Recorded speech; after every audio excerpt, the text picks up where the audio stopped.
வணக்கம் மக்களே. இன்னைக்கு நம்ம வீடியோல பார்க்க போற தொல்லியல் இடம் வெட்டுவான் கோவில்.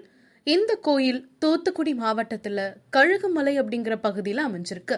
இந்த பகுதியில வெட்டுவான் கோவில் மட்டும் இல்லாம சமண படுக்கைகள், கழுகாசல மூர்த்தி கோவில், முருகன் கோவில் ஆகியவையும் இருக்கு.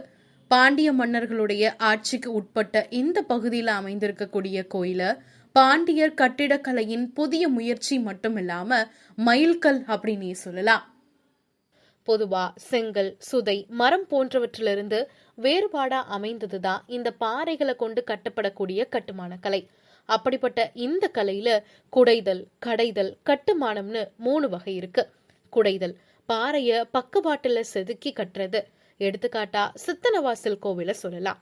கட்டுமானம் பாறைய இடம்பெயர்த்து கட்டுறது. எடுத்துக்காட்டு மகாபலிபுர கோவில சொல்லலாம்.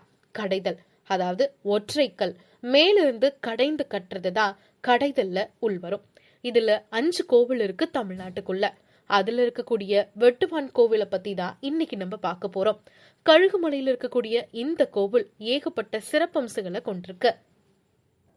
பாண்டிய வம்சத்தோட விலை மதிப்பில்லாத ஒரு முடிக்கப்படாத கலையாதான் இந்த கோவில் பார்க்கப்படுது. 8ஆம் நூற்றாண்டுல கட்டப்பட்ட இந்த கோவில் 7.5 மீட்டர் அளவுல ஒரு மலையை செவ்வக வடிவுல வெட்டி செஞ்சு அதுக்கு நடுவுல தான் இந்த கோவிலையே கட்டியிருக்காங்க.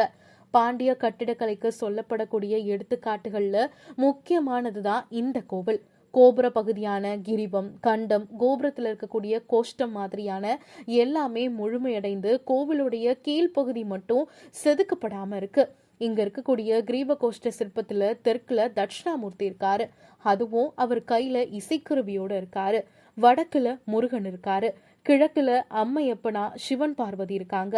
மேற்குல நரசிம்மர் தரிசனம் கொடுக்கிறாரு. இதோடைய கட்டுமானம் எல்லோரா குகையில இருக்கக்கூடிய கைலாசநாதர் கோவிலுடைய கட்டுமானத்தை ஒட்டி இருக்கிறதுனால இத தென்னக எல்லோரா அப்படின்னு கூப்பிடுறாங்க. இந்த கோவில் கோபுரத்துல இருக்கக்கூடிய சிற்பங்கள் சிவமூர்த்தங்கள் இருக்கிறதுனால இந்த கோவில சிவன் கோவிலா இருக்கலாம் அப்படின்னும் கருதப்படுது.